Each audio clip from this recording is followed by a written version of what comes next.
What is up, everybody? Welcome to episode 70 of Sales Stories in Real Life. I'm your host, Alex Brusky, and this is the show where professional salespeople share their stories about memorable buying experiences. Today, we've got the co-founder and CEO of Luster, Christina Brady, on the show. Folks, stop practicing on your customers. Luster is bringing predictive enablement to the world, which allows you to identify skill gaps that are about to impact your revenue so that you can close them before they do impact your revenue. Christina, welcome to the show. This is quite overdue. I hear that you had a really interesting experience when you were shopping for a customer retention platform. What the heck happened there? Before we get started, I want to introduce you to Leadfeeder. We all know the struggle of identifying website visitors and turning them into valuable leads.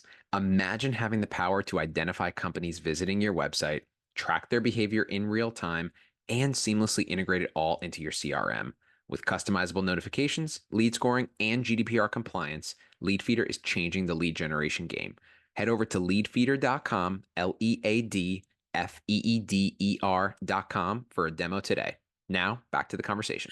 Oh my gosh, thank you so much for having me. This is way overdue. And it's funny thinking about just what kind of buying experiences I've had. It's all over the gamut, but this one was particularly memorable for two reasons. One, I had an absolutely delightful selling experience, and I'll get into it. And then the subsequent customer experience was the polar opposite, which, kind of goes to show that, like, if you're selling the dream, hopefully the dream then becomes the reality, and it's not selling the dream and then it's like, surprise, it's a nightmare.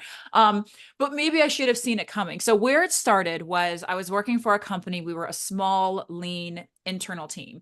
And like many startups, you're wearing a ton of different hats. And we knew that we needed technology like this because so many of the companies that were working with us wanted to know what good looked like when it came Right. to implementing our product, our service. And we were doing the very typical, like, great news, we have a spreadsheet that most of the time is broken and not super updated. And surprise, we're making up our matrix of success. And we were like, we should stop. So we were looking into this technology. And what I liked about it, one, was the sales rep was really good at buying the way that we needed to buy, like asking some really good initial questions about, like, size of the company, what are you using it for, automatically removing features from the sales process that they knew were not going to be applicable, that we shouldn't pay for because we were a small company. So immediately, by doing those proactive kind of switching in and out and kind of a la carte building the product out, it felt like I was building a lot of trust. It felt like I'm not going to be sold something that I don't need. I'm not going to be oversold. They were asking a lot of really prescriptive questions because a lot of my insecurity was going to be around implementation of this tool, because I know that these things can be absolute beasts on the back end. What's up, everybody? Whether you're new here or a seasoned listener, please drop a subscribe and like on your favorite streaming platform: Spotify, YouTube, Apple Podcast. Super helpful for getting the show out to more people. And if you yourself have ever wanted to start your own podcast, send me a DM on LinkedIn, and in just 2 to 3 hours per week, I can help you to start and maintain your own podcast. Make your voice heard and start a podcast today. Now, back to the conversation. Because I've implemented this tool at another organization. So I was also an educated buyer. And one of my main concerns was, I don't have an IT team. I don't even have an IT person. I don't really have anybody technical on the team. Like, I had Right. to do one of those where one of the early discovery questions, she asked, who's going to be your technical onboarder? Who's the person who'd be going in and actually filling out the fields and coding it? And I was like, let me just real quick, it's going to be me, right? So it's like, and they let, and I was like, is it possible for somebody like me that does not have, like, the technical acumen that I think is needed to build something out like this? Can someone on your team help out with that? Like, how do we supply that? Right. And so she really followed the process that I needed to have. And I felt going into it really confident to buy. I felt like I had the right package. I felt like the salesperson really understood me. And I felt like the initial handoff was wonderful. And so for me, it was like, wow, what a company that I feel like could really serve large enterprise, but then also really small customers. And they never made me feel bad for being a smaller customer, because that happens sometimes too, where like you're talking to these tech companies, and the minute you list out how much you can spend or how big your team is, you sort of like hear the air, like the cope deflate, from and they're suddenly like, oh, maybe talk to our self-serve team. You're, tiny, insignificant little company. I never Right. felt that way. So it was a delightful experience at the beginning. So I have to jump right to this because you said something that like sprung my ears up right away, which is something I'm particularly very passionate about is let me start with this. I think folks sometimes get really over obsessive with their sales process and like you got to follow my sales process. This is what happens next in the sales process. Then we do this. And you said right away she helped you buy the way that you needed to buy. Could you elaborate on that a little bit? Yeah, you're at the end of the day, your sales process is garbage if it's not going to make your buyers feel enabled to purchase your solution above anything else. Because in my mind, everybody buys anything or makes any decision in the same four ways. And it's, do I have a problem? Should I solve it? Should I solve it right now? And then and only then is, should I solve it with you? And so many sales processes are meant to build a relationship and rapport early on, but then help you buy the way that we want you to buy, because we have these internal metrics that we have to hit and tracking that we got to get on top of. And the reality is, people buy differently these days. There's so many more sources of knowledge. There's so much more competition. There's so much more noise. If you are sticking to this regimented sales process of like, you must do this now, again, that to me, like it's lunacy at this point. And so what I liked about it was I explained the team, I explained how we had to buy things. I let them know I'm an educated buyer. I've purchased before. And I never felt like she was putting me through her process. It never felt contrived. It felt like I was digging in and rolling up my sleeves, and we were figuring out if this was going to be the right tool to solve a problem that I had to solve right now. And is this the right way to do it? And so it really aligned with psychologically how people like to buy, and not you as a company, how you want people to follow your process. I'm sound clipping that. That was amazing.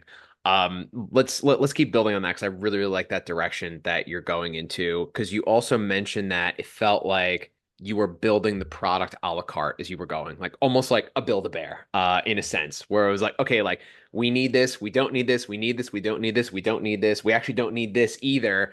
And funny because I know him, but Brian Lamana was on and he had mentioned like, oh, I was looking for an apartment and they mentioned like we have a dog park in the back and he's like, I don't have a dog. Like I felt like I was paying for something I didn't need. And I feel like you're kind of striking that same note here. So from a buyer's perspective, what does that kind of feel like when especially folks are telling you like, hey, you don't need to buy this and like, hey, we're working on confirming together that you need this and now let's put it in like what psychologically is happening for you during that point of the sales process.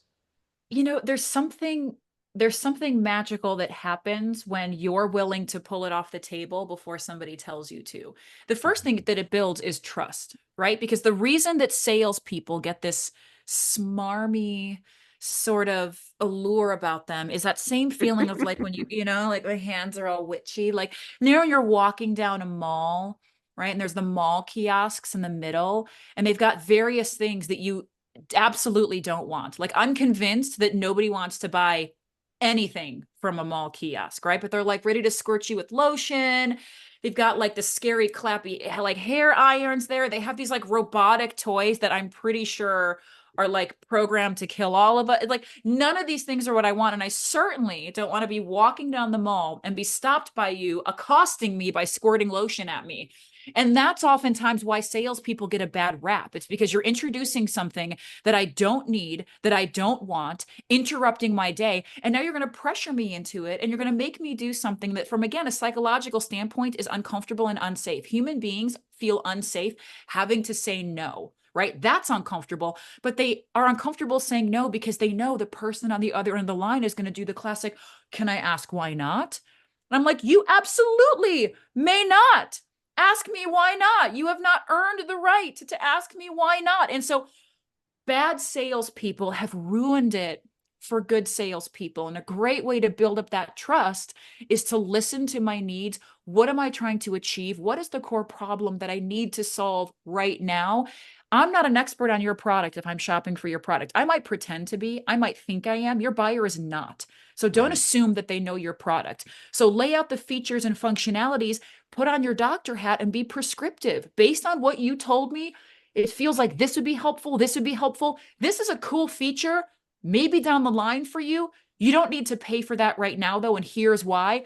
Now you're advising me. Now you're consulting me. Now I feel like I can trust you. My guard goes down a little bit. And that does a lot for the relationship. Because now when you tell me I do need something and it costs extra, I'm more willing to pay for it because you were so willing to pull it back that when now you tell me I need this instead, I go, oh, okay, cool. If you say so, sounds great. You beat me to it. I had the next question prepared in my head, which is like, Crap.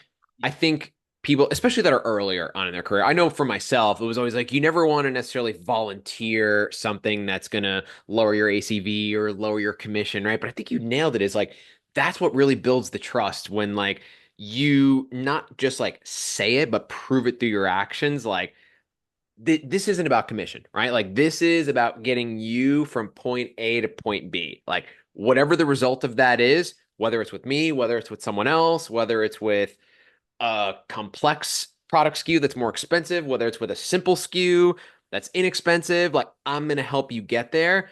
And I think you nailed it because it's so short-sighted to think like, oh, well, that trimmed 5K off my ACV. But then, like you said, when later down the line, there is something that you recommend and there is a legitimate reason why you're not going to question it as much. And rather than meet it with skepticism, you're going to meet it with kind of an open-mindedness. So maybe if you could talk on possibly like another buying experience that you had that was like a crummy buying experience, let's just say, and someone's trying to upsell you versus that person who's kind of, like you said, pulling stuff off the table right away. Like, what's the difference for you as a buyer going through those two different types of experiences? To be honest, most of the experiences that I have had, especially buying technology, is that forced, just try it, just try it, just try it, right? There's this idea of it was like product-led growth before product-led growth. And even product-led growth is now like having a very weird moment in terms of how people want to buy because everything is going to change all the time, right? So Right. when I think about the bad experiences that I've had, it feels like a formulaic, rushed discovery process. And then it feels like a, hey, just try the product and the product will sell itself, right? And so it's at the end of the day, the danger of that, the danger of shoving your product down my throat or answering every pain that I have with this amazing feature of how your product is going to help. The problem with that is all your candy is spilled in the lobby. If your product isn't as amazing as you say it is, and your team isn't amazing as you say it is, then I now have a really concrete reason to never buy from you again. And also, you're training your customers not to need you. If you are just shoving your product down the throat of your customers constantly every time they have pain, then it's like, I don't need a salesperson to do that. I need a salesperson to understand my needs and be Right. prescriptive, not to force me to get hands on the product because once hands is on the product, that'll work. There was I don't want to name the company, but there was an email automation tool that I was being hard sold into. And I've been a salesperson in various roles for 17 years. So I see game when it's spit at me, right? And it's like I am envisioning this individual sales process on paper as they are going through it. And I was like, I'm just going to sit back and witness this. I'm going to have an out of body experience and I'm just going to watch this from the outside go down. Like I'm going to leave my body because I don't want to be in this conversation anymore. And I remember that one of the things I had a concern for was for such a small team, the price was ridiculous. Like it was candidly ridiculous. I was like, look, I have a hard time selling the product I'm selling right now, and it's half the cost of yours. And I can't tie together the cost of your product versus the ROI. I Right. remember the salesperson said something. He was like, well, listen, all you have to do is sell one deal as a result of this, and it's going to pay for itself. And I just paused and like squinted my eyes, and I was like, I'm gonna let you try that again. I was like, because I'm a trainer, right? I've trained over 10,000 AEs, BDRs, CSMs, leaders. So I hear that like, look, all you got to do is sell one deal and it pays for itself. I was like, we're gonna take a quick pause. I'm gonna let you try that again. I was like, I am coming at you with a financial objection that is rooted in my perceived lack of value for your product, right? That is what I just gave you. So knowing that, what would you say instead?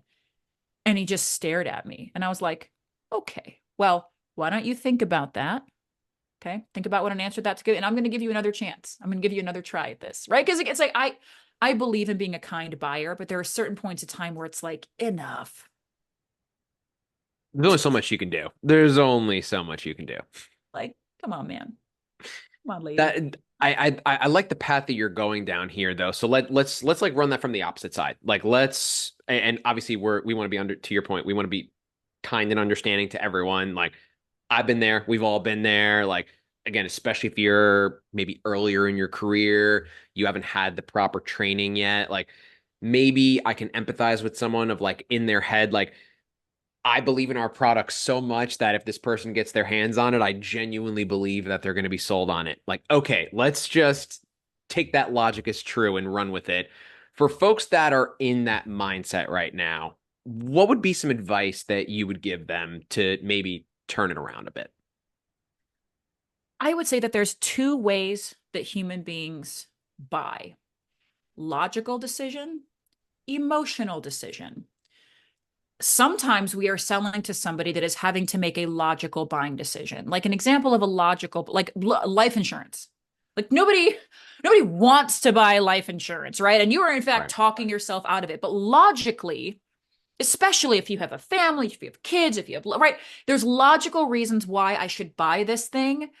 But most people who are selling insurance aren't going to hit you with the logic. They're going to hit you with the emotion because the emotion is missing, right? They're going to hit you with the what ifs, what happens when. So you're trying to take a logical decision and balance it with emotion.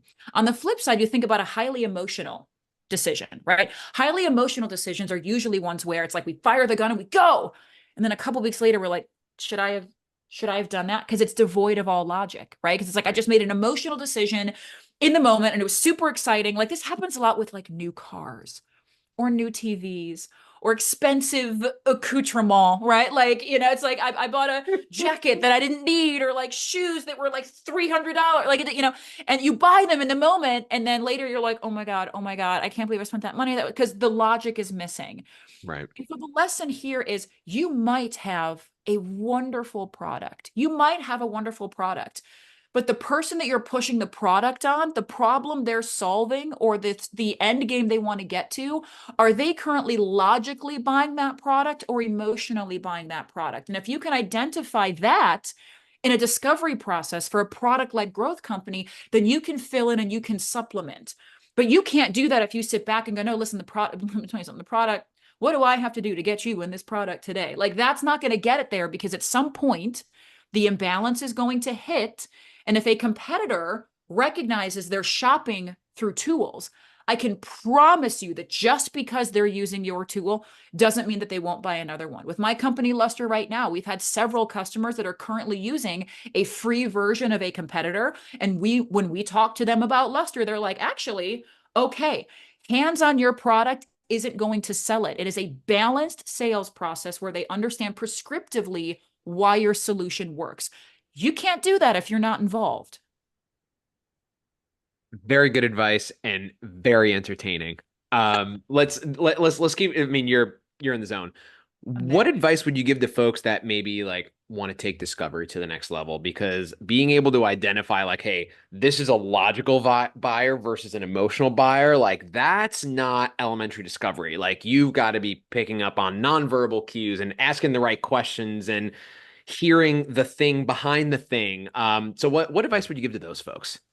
Take your product out of discovery because Mm. discovery is not the point where you should be selling your product or like incepting your product into their minds because customers can feel that.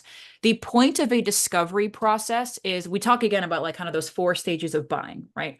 Do I have a problem? Should I solve it? Should I solve it now? Should I solve it with you? Your open introductory call when you're first talking to somebody is that like, hey, do you have a problem? Right. Okay. Once they're like, yeah, you know what? We actually do have a problem. Great. Discovery is, should we solve it? Should we solve it now? Only until you have those answers is it, well, what about you? So your discovery, take the pressure of trying to prescribe your product to every pain they have, and instead pick a sales methodology. Sandler, Covey, Challenger, Force, Medic, MedPick, whatever it may be, they're all trying to get to the same thing, which is a deep level of discovery that goes from surface level pain to company pain to team pain to personal pain, and then Right. goes up the other way. And so until you have a thorough, in-depth understanding if they should solve that problem right now, you have no right to talk about if they should solve it with you. You haven't gotten that far. And the pressure sometimes of in discovery when they're what like we hear this all the time, right? Somebody will go into a discovery conversation and somebody's like, yeah, our biggest problem is blah, and they lay out your perfect scenario, right? And you get all happy and bubbly inside. And you're like, oh my God, this is perfect. This is the exact pain that we solve for. And you put your process down and you go, this is amazing. I have a couple slides. So can I show you a couple slides? Let me show you a couple slides, right? Because we solved this for people. Let me show you. And you get so excited to solve to surface level pain. Right. But an example I use all the time is pain doesn't equal that they want to solve it right now. Case in point, I have had a leaky faucet in my upstairs bathroom for 6 years. It's a problem that I want to solve. I've got bigger priorities. And so if I get a real excited plumber that jumps down my throat and is trying to like hard sell me on fixing that, I'm going to be like, yes, I have a leaky faucet. Yes, it is obnoxious, but you haven't cared to understand if I have a bigger problem, or you haven't done discovery to tell me the fact that that leaky faucet might actually rupture a pipe and flood my bathroom. And now I have a $60,000 repair in my hands. That's the power of discovery, is not selling it to the pain. So pull your product out of it.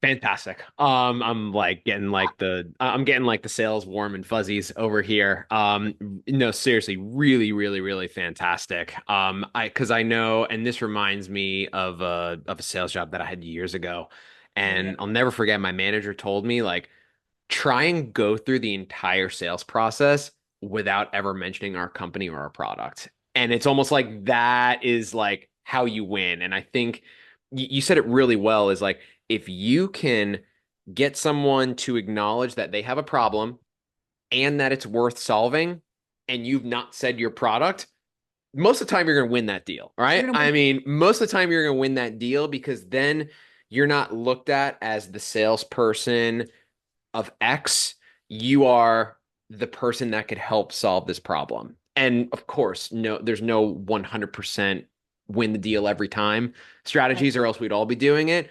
But if Totally. you can get yourself to that point, you're going to win a lot of those deals. Have you, between your training experience and your luster experience, have you noticed kind of the same, or how do you like to approach that? Yeah, because people respect the fact that you're doing a thorough job, because you can't fake care. And the reality is, in order to follow a process like that, you have to legitimately care, and you have to be willing to accept the fact that you're not going to win them all, and you have to be willing to walk away. Like, you have to keep your word. Like what Right. I tell every single person in my sales process, not just at my company, but even previous, is if I identify that this is not going to solve the key problem that you are looking to solve right now, I will tell you, because I don't want to be the person responsible for tarnishing your brand by tricking you into spending your budget on something that you don't actually need, because that's going to hurt both of us. And I'm not in this to hurt people, I'm in this to help people. And so it really actually has to come from this area of like, I am not going to win every deal, but that's okay. And that is on purpose. And ideally, me and the person I've just built a relationship with are walking away as friends, and you will always find your way back to each other, right? They say there's gold in the graveyard, because if you've done right by people, they will do right by you. That's how networks are created, that's how friendships are created, that's how this industry thrives, is on people keeping their promise and genuinely doing good and being who they say they're going to be. You have that opportunity in every single sales process by following a very integrity driven process. I love that you said that too, because this I think really pays homage to like where buying culture is today. If it was like early 2000s, even like early 2010s, and like review sites aren't as populated and buyers aren't so empowered by the democratization of information, and it's like you truly are like the gatekeeper, then sure, maybe in that time it's a different story. But now, I mean, there's public reviews. Every company is going to have 10 competitors. So like just how short-minded it is to like try and jam something down someone's throat. And this is something that I have a POV of is like obviously sales is a very mentally taxing job.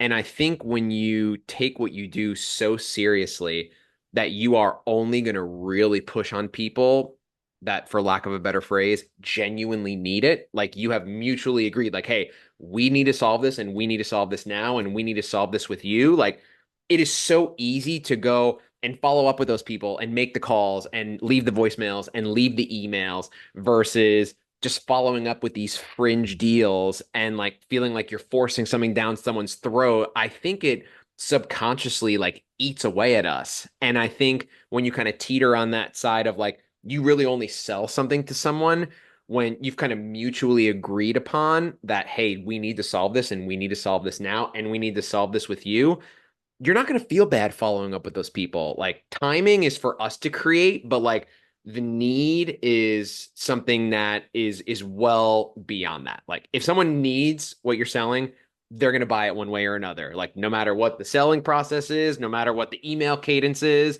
no matter how many voicemails you left them. So anyways, done with that little rant. Have I you love it.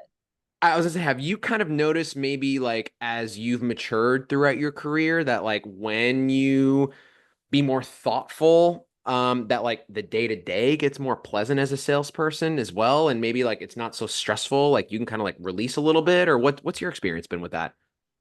You're right that sales is such a difficult job because it can feel so contentious and it can feel so personal and it can feel so opaque. Like it's one of those jobs where you never really know if anybody is telling each other the truth about anything ever. Right. So it's like you're operating with this, Yeah. like, are you gonna, am I gonna, should there be, or is there like a, did I, on top of that, I think what makes it so difficult for salespeople today is all of the different information and polarizing information that they get around the Yeah. right way to do things. And I talk a lot about this even on LinkedIn, is this idea of like, if I'm a salesperson and I go on LinkedIn and I'm scrolling and trying to get advice, I'm going to get polarizing advice. I'm going to get conflicting advice. I'm going to see people roasting salespeople for sending them a bad email. I'm going to, and it's so visceral. And salespeople feel like, look, we're not doctorates. You know what I mean? Like we are doing the best we can in an ever-changing environment. And I firmly believe that most people are inherently good. And the way that society has made it feel okay to treat salespeople like garbage or less than is difficult to wake up every day and operate with that. And so the only way to combat that is to try to do the best that you can, to follow your own internal compass, to operate with a high level of integrity and honesty, to do what you say that you are going to do. Like these are all things when I go to bed at night, I have to ask myself, like, am I being the best version of me? And am I serving the people around me, being my employees, my peers, my customers, my prospects? Am I doing as Right. right by them as I possibly can? And if the answer is yes, it might have been a tough day, but I can sleep well that night. And if the answer to that is no, and sometimes it is, I know what I need to work on tomorrow. And so I think it's that self-awareness. If you have it, it can get a little bit easier. If you don't, it's very easy to feel like a victim in this role. Hell yeah. That was like Just that laid it. that was some good stuff. Thank Um, you. this has been awesome. We've covered like a whole array of topics. I'm like very much enjoying this. Let's like let's wrap it all up in a bow. For the Yeah. folks that are listening in, still very much appreciate you. What would be like the one big takeaway that you'd leave for folks of like maybe even something a little bit more tactical? Like what can folks do to be more buyer centric? I mean, one of the main things is practice conversations that you're uncomfortable with on people other than your buyer. You know, like at the end of the day, it's like having to cold call people, having to run a discovery, having to run a demo in a high stakes environment where you need that person to buy your product right now so you can pay your mortgage or go to school or send your kids to college or pay your car bill. Like those stakes are so high. And sometimes the best way to get over that discomfort is have those uncomfortable moments in a safe environment so that when you are having that actual conversation, you feel practiced, you feel rehearsed, you're on your way to mastery. And so it's find ways to make what feels difficult less difficult. And that's going to remove a lot of the yucky pit in the stomach feeling that you have. Do you have any ideas where folks could practice something like that? I do. I do. You can check out Luster. You can encourage your company and your enablement team to do more workshops in person. You can find somebody outside of your organization to let you practice on, so human to human. So, like, yeah, are there tools and technology that can do this at scale? Absolutely. Luster is one of them. There's many out there that you should explore, but also it is not the tool. It is the practice of practice and finding a way to actually do it and get it done. You know what I like about you, Christina, is you practice what you preach, is that you are the CEO of a company that has a tool that does this, but you're like, look, I want salespeople to go out there and do this irregardless of whether you do this with me or without me. And there's something that just like draws the buyer in about that. So you both gave the advice and then you went and executed on it quite perfectly. So, cheers to you.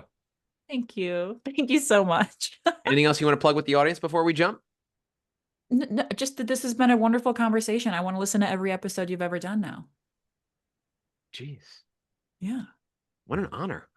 Well, folks, you have heard it here first. Christina, this is absolutely amazing. Very entertaining. It's going to be a lot of short clips from this one. Go follow Christina on LinkedIn. Go check out luster.ai. Do not practice on your customers. Find a safe space to practice, whether that's with Luster, whether that's with another peer. Christina, this has been absolutely fantastic. Sales Stories in Real Life, fam. We will see you next week. Cheers.